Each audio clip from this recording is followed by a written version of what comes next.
Bwana Yesu asifiwe, wandugu wapendwa. Kwa majina leo tutaimba wimbo wa wokovu wa 243 ama 243. Hii wimbo naimba inafatana na ujumbe ambao niko nao. Najua kukupa moyo ambao umevunjika moyo. Acha tuimbe kwa jina la Yesu Kristo. Ukichoka kwa safari ngumu, sema na Yesu, sema na Yesu. Waogopa kwamba utadumu, sema na Yesu daima. Sema na Yesu, sema na Yesu, yeye rafiki amini, akupenda kwa upendo bora. Sema na Yesu kwa yakini, ukilia chozi ya majuto, sema na Yesu, sema na Yesu. Ukiteswa juu ya dhambi nzito, sema na Yesu daima. Sema na Yesu, sema na Yesu, yeye rafiki amini, akupenda kwa upendo bora. Sema na Yesu daima.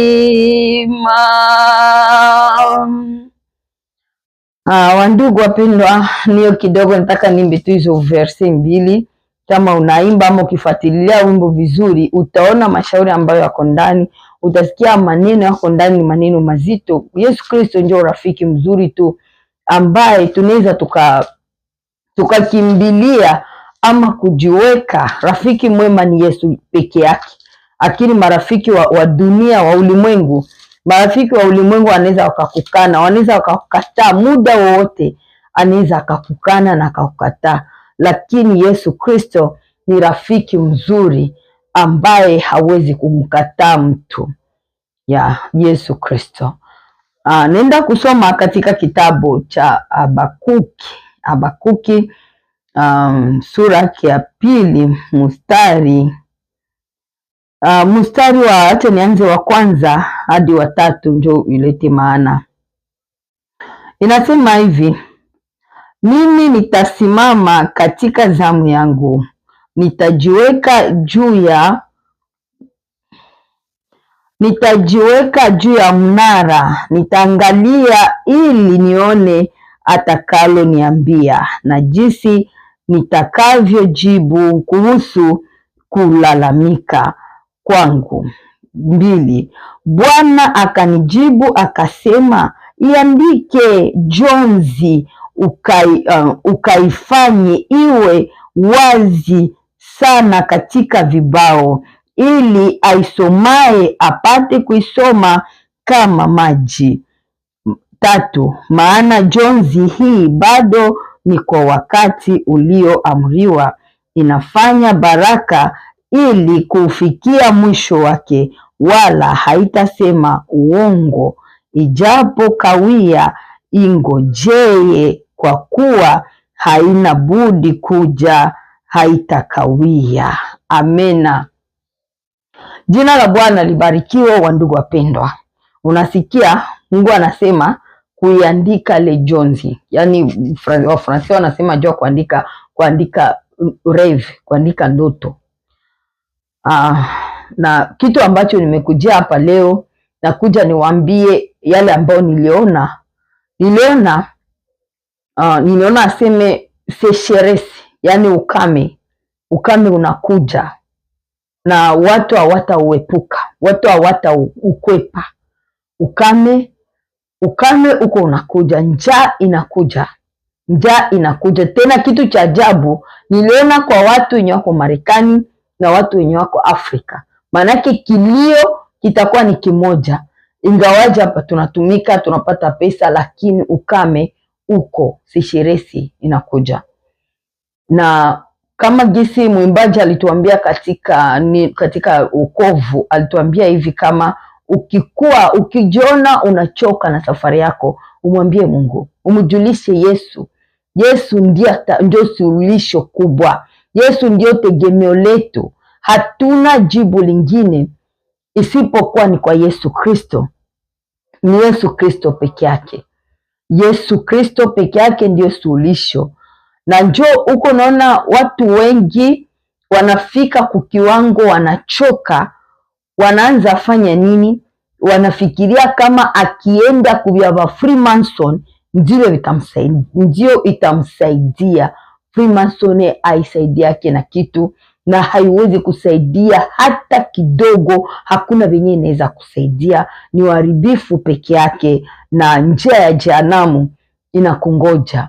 Lakini walio ndani ya Yesu wana raha na wana uzima, malgré souffrance, malgré nadhani mpaka saizi viko vinapitika, sababu kuna watu wengi ambao hawaoni, akose anajua na hakosi ya kukula, akose nini, lakini haoni kinachoendelea. Magumu yameshaanza, souffrance ishaanza. Sasa ile yenye niliona ilikuwa worse, ilikuwa ya mbaya sana, ilikuwa angalao kila familia bako wanalia. Lakini jambo ambalo nitasema ni kumtegemea Yesu, kama gisi mwimbaji alituambia, kukimbilia kwa Yesu peke yake ndio jibu nzuri kwetu, ndio jibu tosha kwetu, sababu bila yeye sisi hatuwezi kitu. Hakuna ambacho tunaweza tukajifanyia. Tunaweza tukajiona tuko ngangari, tunaweza tukajiona tuko strong, tuko wenye nguvu, tuko barobisti, lakini bila Yesu hakuna ambacho tunaweza tukakifanya, sababu ulimwengu unaendelea kuchafuka sana. Na jambo lingine ambalo niliona gisi, nilienda mahali kwenye sherehe iko. Nilipoenda kusherehe, bibi harusi alikuwa, lakini bwana harusi banatuambia bwana harusi iko nafika mu 2 heures du temps. Bwana harusi iko anafika.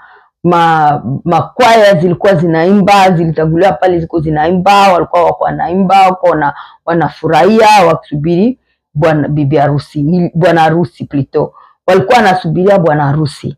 Kwa kweli, kwa hizi nyakati tuko tunaziishi, zinakuwa nyakati ngumu sana, ngumu zaidi. Ni nyakati za kujiandaa, sababu maandiko anatuambia hakuna ambaye anajua siku wala saa ambayo bwana harusi atakujiako, lakini anatuambia tujiandae. Niliona watu wengi wenyewe walikuwa tayari, wako wanamngoja bwana harusi. Niliona kabisa wengi, na sijue Mungu anajuaga gisi anafanyaga vitu vyake. Niliona watu wenye wako wanajiandaa. Eske na wewe uko parmi wale watu wako wanajiprepare, wanamngoja bwana harusi?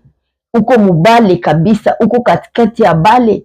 Yani hii nyakati yenye tuko tunapitia amo, Yesu anaweza kafika n'importe quand, sababu hakuna mwenye aliweza kaagiza kama mwisho wa mwaka mwisho wa dunia itafika muane fulani, lakini angalau alituoneshaka dalili. Sasa pamoja na dalili ambazo tuko tunazipitia ndani, pamoja na dalili, ni wakati wa kujiandaa. Sio muda wa kucheza hii na dhambi, ni muda wa kusimama ndani ya Yesu Kristo, kwa sababu ni yeye tu njia pekee ya kwenda mbinguni. Ninajua kama kila mtu anakuaga anajisimama na kuona kama niko ndani ya Yesu, namjua Yesu, nampenda Yesu, lakini sijui kama tunajua definition ya kumpenda Yesu na kumjua Yesu. Kwenda kanisani haitoshi. Kwenda kanisani, kuna batu wanafikiria gisi anaenda kanisani, ama kuna kitu, kuna ibada, kuna mambo fulani ambayo anashughulika nao kanisani, ama kuna vitu fulani ambavyo anavifanya, anafikiria ile inatosha. Ile haitoshi my dear. Kumungoja Yesu ni kukataa dhambi. Kumungoja Yesu ni kuishi maisha ya utakaso. Kumungoja Yesu. Parapanda litalia, batu mingi watakuwa shoke, batu mingi watakuwa surpris. Kuona bitu ambavyo wenye vitatokea itakuwa ni surprise ya munene. Sasa isikie kuwa aibu kwako kuona gisi unaokosa ufalme wa Mungu, kuona gisi unaokosa ufalme wa mbingu. Ni kujitahidi sana, kujikaza sana, tuishi maisha ya utakaso. Tumuridhishe Mungu, lakini hapana mwanadamu. Maana mwanadamu hauwezi weza kumuridhisha. Hakuna maana weza kuridhisha mwanadamu. Mungu mwenye alituumba alishindwa kuturidhisha. Mimi nasemaka neno kila siku. Haiko asema anashindwa. Mimi tunamkorijaka manja za mingi sana. Tunamkorijaka Mungu tunamkorijaka sana. Sana. Niko mweusi, nataka nigeuke mzungu. Alinipa nywele za kipilipili zenye alinipa. Nataka nikuwe na nywele za sawa wazungu. Nataka nikuwe na nywele za sawa Hindi. Kucha zenye aliniumba nazo nataka niziongeze zikuwe mrefu. Maki namwambia Mungu, haiko hivi ndio ulipasha kunicreate. Haiko siku nasema kwa wanawake tu, saizi na wanaume wako kufanya vitu ya maajabu. Ndio maana niko nasemaka kama sie tunaonaka kama Mungu akuturizishaka. Orke yeye kwa uumbaji wake aliona kama mambo yote ambayo aliyafanya ni mazuri na mema. Alijua kama huyu alikuwa anastahili akuwe mfupi, akuwe mweusi, akuwe mweupe, akuwe mzungu. Hivyo ndio gisi Mungu aliona, na gisi maandiko yanatuambia sema kwa vyote vyenye alifanyaka aliona yeye kama ni vya mzuri, aliona yeye kama ni vya bien. Mesie tukaona kama hata Mungu aungenifanyaka hivi, ilifale niumbe hivi. Yani tunamuonesha bien faso yenye alipashaka kutuumba. Mungu atuhurumie sana. Mungu atuhurumie, lakini nyakati zenye tuko ndani ni nyakati ngumu, nyakati nzito, nyakati za ajabu, nyakati nzito sana sana sana, lakini tutaendelea kusimama imara. Kwa imani maandiko yanatuambia wenye nguvu ndio watauteka ufalme wa mbingu. Maandiko ndio gisi Yesu alisema kwa wenye nguvu. Sasa haiko arobisti, sio hawa ba makara. Hapana. Sababu alijua kama biko vigumu sana kwetu. Ni vya nguvu sana. Hatuwezi vya afford. Lakini nakatuprometre kama hata tuacha. Ile ndio jambo mzuri ambalo ninapendaka. Asante kwa neno hili.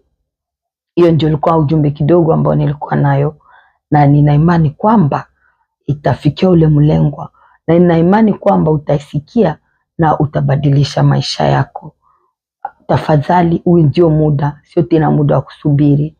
Hii kama kisi Biblia inatuambia sio ukisikia sauti yake usifanye moyo wako kwa mgumu.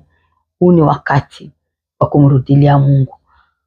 Asante Yesu. Baba, nakushukuru Mungu usiyeshindwa na kitu, Bwana wa mabwana. Ninasema asante Kristo, asante kwa uko mzuri, uko mwema.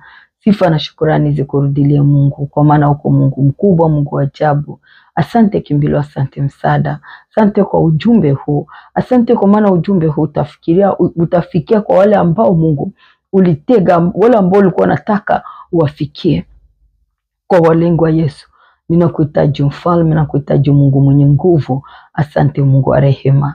Ninaomba na kuamini ni katika jina lako Yesu Kristo, Bwana na mfalme wangu. Yesu, ninajua kwamba hautaendelea kuacha walio wako, wale ambao umeshawaandika katika kitabu cha uzima. Mungu wa kuitwa na kuitika, endelea kuwarejesha. Ninaomba hivi, enda kuponya wagonjwa Bwana. Ponya hao ambao wamekata tamaa. Ponya hao ambao wamekata tamaa, Mungu amevunjika moyo. Ninashuka chini ya miguu yako. Ninaomba waguse kwa jina la Yesu Kristo. Asante kwa uko mzuri, uko mwema Mungu. Naomba na kuamini ni katika jina la Yesu Kristo, Bwana na mfalme wangu. Amina.